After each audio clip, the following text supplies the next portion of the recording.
Rodrigid Dodirty and his Leila by Levi and Pepe Bawagan.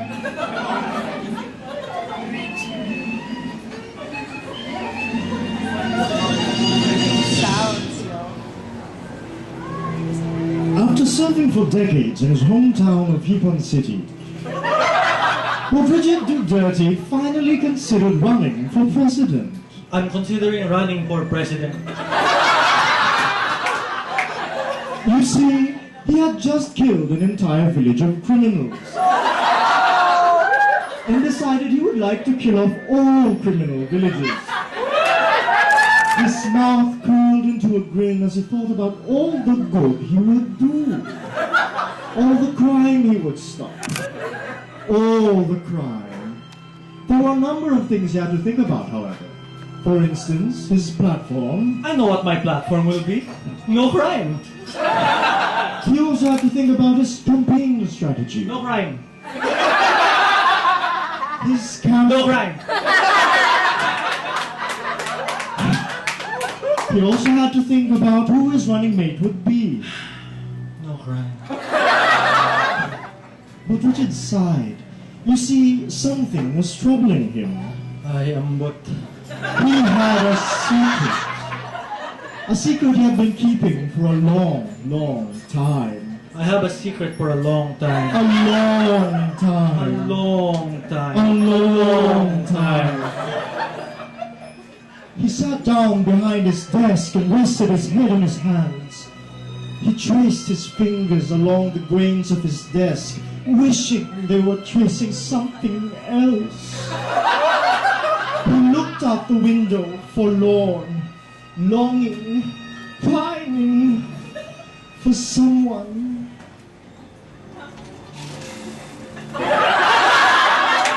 If only I hadn't pushed her away all these years. Now I do not know how to react to her, how to talk to her, to talk about her. It has become a habit of mine to be hurtful and insulting to her. So many times I could have said kind words, been sweet or malambing. But no, instead of being Rodrigid, I was Rodrigid. Rodrigid reached down, took an envelope and opened it on the desk in front of him to reveal that it was full of newspaper clippings, cut and pasted straight from the internet. I want to be beside her. You know, not only in senatorial poll results, but also in person. He pressed the folder against his breast, nuzzling it and twirling his finger around its spine. If only I could court her. Oh, how I would love to examine her in great detail. I just can't resist her really cute obsession, you know, with forcing publicly elected officials to answer to the public. It's just too adorable. He lovingly turned the page, revealing another article. It's even gotten to the point where she's become suspicious of me. If only she knew that I only said these things because I know of no other way to express my immense desire for her. Years of habitual verbal abuse and tough acting had taken its toll on their relationship. And I feel like she's already begun to push me away. These things hurt me so much, but I cannot break character. I can't. He couldn't break character. He couldn't. He just couldn't drop his tough guy persona. Now I'm starting to think that this tough guy persona is only going to scare her away. Maybe I should try to go back to my old self, acting gay to earn the trust of women.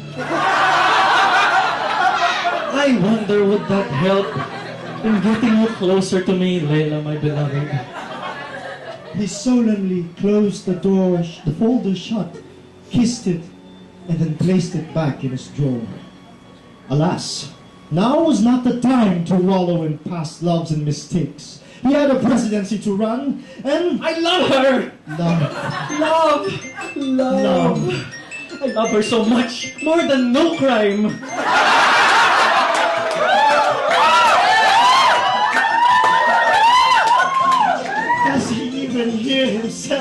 feet. No, I don't.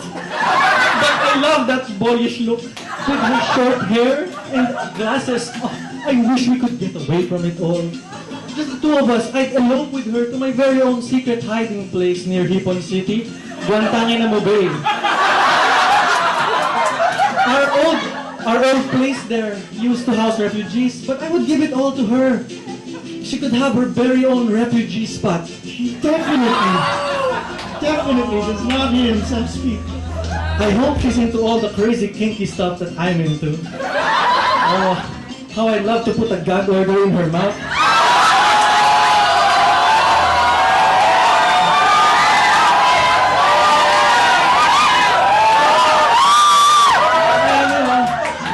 And use legally binding rope all around her tender body. Maybe even blindfold her to show her what it's like to be justice.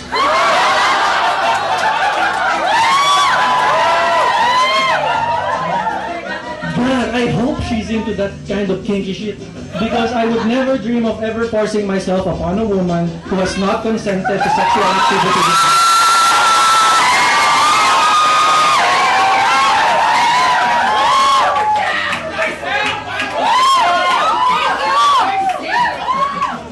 Rodrigid, making a marked and conspicuous effort to remind his audience that he was sex positive. I need to profess my love for her. I want my inalienable desire to be a bilateral agreement. I'm finished with politically repressing my feelings, damn it! Like some kind of indigenous tribe, I have the right to self-determination. I will exercise my right to express my gender all over her face.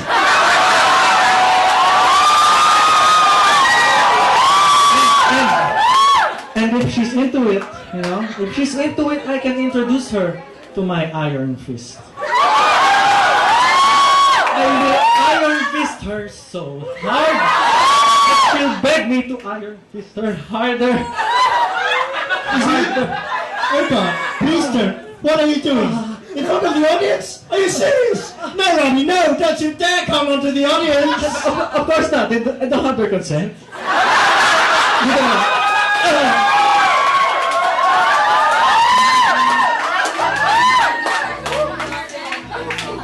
And once we find our bodies oppressed hard against each other, she will discover that I am a member of no minority.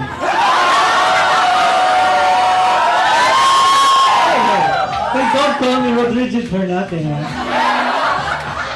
And how I hope, despite being a pacifist in the streets, she's an activist in the sheets. Yes, my lord, raise your placard and make my plaque hard. So hard. He's still horny. I want to give her a taste of my trademark Dodirty finger. Then instead of screaming genocide, she will scream get inside. At that point, I will take out my gun, cock it, and shoot all my load into her. I'll unload everything. The narrator couldn't handle it anymore and buried his head in his goddamn words.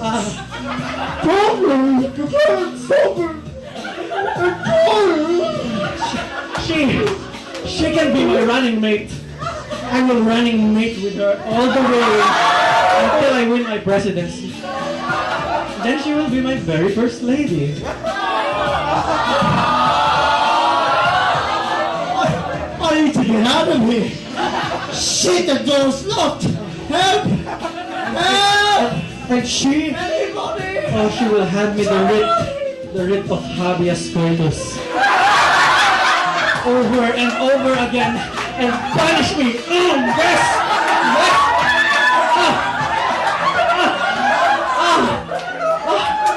Consent! Consent! Dito na lang. Not on me!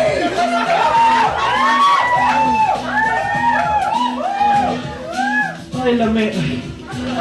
You just fucking came all over me. You're a pigment of my imagination. You have no rights.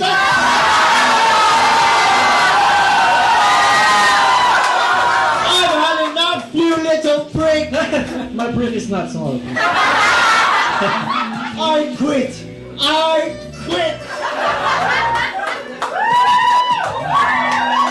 Yes, I have to be realistic, you know. My statute will have to wait delayed ratification. I think the political climate is not ready for a love like ours. In the meantime, I must focus on more actionable things, you know, like my campaign. My campaign strategy, like, no crime.